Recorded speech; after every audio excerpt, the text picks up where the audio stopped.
Magandang araw nga pala sa inyo. Ito na nga pala yung pinapagawa naming bahay. Hindi pa nga siya tapos kasi wala pa siyang mga bakod at gate. Sinilip na nga muna namin yung loob kung okay na. At konting-konti na nga lang guys, matatapos na rin siya. At tara guys, samahan nyo muna ako. Maaga nga rin pala ako gumayak ngayon kasi pupunta ako sa City Hall ngayong araw. Ngayong taon na kasi ulit ang bayaran ng mga milyar. Kapag may lupa ka na kasi or bahay, kailangan mo magbayad taon-taon. Medyo may kamahalan na rin ang milyar dito sa amin. Depende rin kasi sa lugar na titirhan mo. Highly urbanized na din kasi ang city namin dito. Kung makikita nyo, medyo may kaliitan lang din kasi yung bahay namin. Kaya pangarap ko talaga magpagawa ng bahay at isa din talaga to sa mga achievements ko. Lahat naman tayo may pangarap na magkaroon ng maganda at sariling bahay. Kaya kapag nangarap ka lang din naman, dapat tuparin mo na din. Sabihan nga nila kapag may tiyaga, may nilaga. Pero dapat lutuin mo muna para mas masarap ang buhay.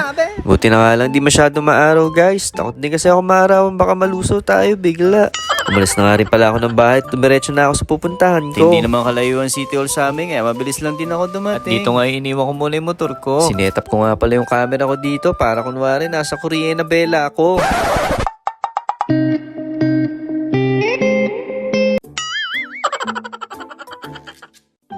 Pagdating ko nga dito guys, hinanap ko muna yung treasurer office pero parang naliligaw ata ako. Kaya nga dito nagtanong-tanong muna ako kung saan ako pupunta. At pagdating ko nga dito sa window, pumila muna ako at nagantay. At kahit si ate mukhang madaming lupang papeles ata ang inaayos niya. Parang narinig ko ata lahat ng kapitbahay niya sa kanya nagpapaayos.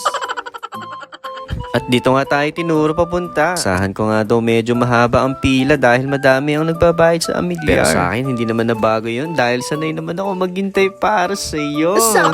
Pagkakataon nga naman tinapuan pa tayo ng swerte. Pagpasok ko nga dito sa loob, meron pala kakilalang kapitbahay namin nagtatrabaho dito. Kaya agad-agad na niya ako inassist para sa form ko. At pinaupo na lang niya ako dito para hindi na ako maghintay sa mahabang pila sa labas. Nakakatuwa lang talaga pag pala kaibigan ka, madami din talaga tutulong sa'yo. Kaya shoutout nga pala sa'yo Kuya Erwin sa pag-assist sa akin dito sa loob. Isa ka talagang alamat. At agad na nga din ako umalis, nagpaalam kay Kuya Erwin. See you next year na lang ulit at sana magbigay naman sila ng discount sa susunod.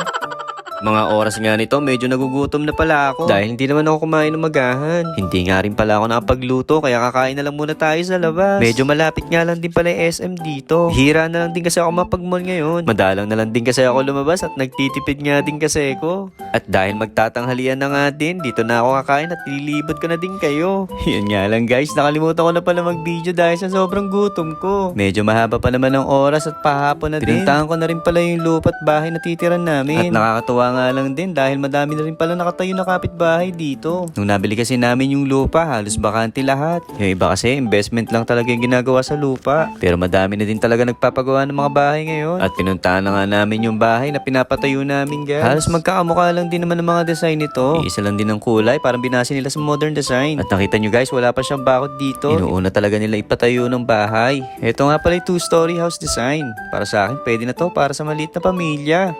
Kitchen and sala sa baba and 2 bedrooms sa taas. At isang car park. Dito kasi namin naisip magpatayo ng bahay dahil payapa ang paligid, open area ang nature yung paligid sa likod nito. Yung tipong pag gusto mong tumanaw sa malayo, pupunta ka na lang dito sa likod. At kagandahan dito, safe ka dahil may mga bantay na guard sa gate ng subdivision. Pero guys, may sasabihin nga pala ako sa inyo. Huwag po kayong magugulat dahil hindi naman po sa amin yung bahay na to. Ano sabi? It's a prank! Umasa ka ba? Wala pa kasi akong budget pampagawa ng bahay dito. Dahil hindi rin naman biro ang gastos magpagawa guys. Sobrang mahal din kasi mga materialis at bayad sa mga tao. Kaya lupa muna kinuha namin. Pero in the future, dito nga kami magpapagawa ng bahay. At dito nga pala yung pwesto ng lupa namin. At dito nga muna tatapusin ang video na to guys. Salamat po sa panonood.